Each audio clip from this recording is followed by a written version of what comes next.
बांग्लादेश में 7 जनवरी को आम चुनाव हुए, जिनके नतीजे कल यानी 8 जनवरी को आएंगे। जहां विपक्षी पार्टियों ने आम चुनाव का बहिष्कार किया, तो वहीं पीएम शेख हसीना की पार्टी की जीत तय मानी जा रही है।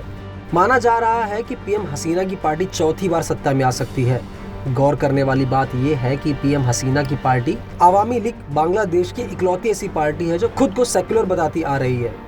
आज इस रिपोर्ट में बात करेंगे कि आखिर क्यों पीएम हसीना की जीत तय मानी जा रही है और बांग्लादेश के इस चुनाव में हिंदुओं की क्या भूमिका है। आखिर क्यों पीएम हसीना ने 20 हिंदू उम्मीदवारों को मैदान में उतारा है।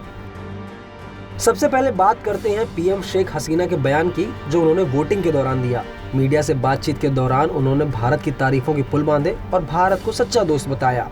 उन्होंने कहा, Well, India is our tested friend during our liberation war. They supported us. Not only that, after 75, when we lost, we two sisters, you can see, when we lost our whole family, father, mother, brothers, everybody, only we two survived. So they gave me shelter. So we have our best wishes to the people of India.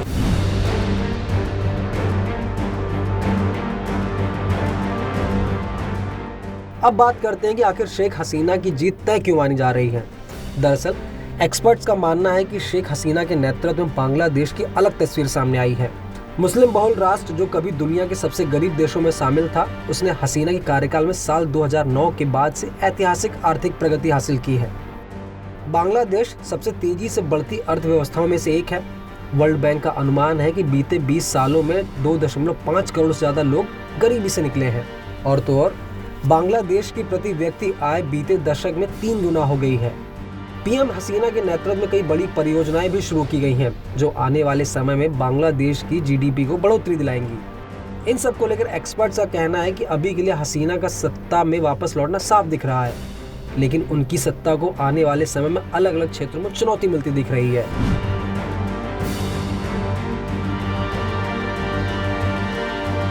PM Sheikh Hasina ने इस बार हिंदुओं पर भरोसा जताया है।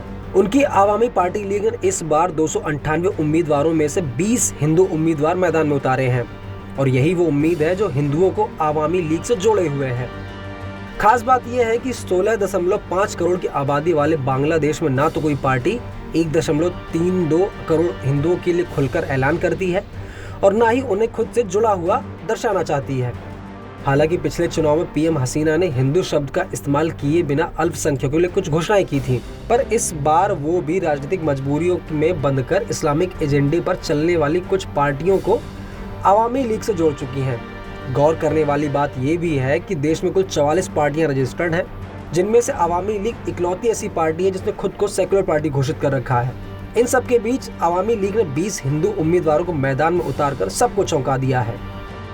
बता दें कि बांग्लादेश की संसद में कुल 350 सीटें हैं, जिनमें से 50 सीटें महिलाओं के लिए आरक्षित हैं। यहाँ की खास बात यह है कि आरक्षित सीटों पर चुनाव नहीं होता, जबकि 300 सीटों पर हर 5 साल में आम चुनाव होते हैं। आपको हमारा ये वीडियो कैसा लगा, हमें कमेंट करके जरूर बताएं और ऐसे ही वीडियो के लिए बने रहिए न्यूज़ 18 इंडिया ओरिजिनल्स के साथ।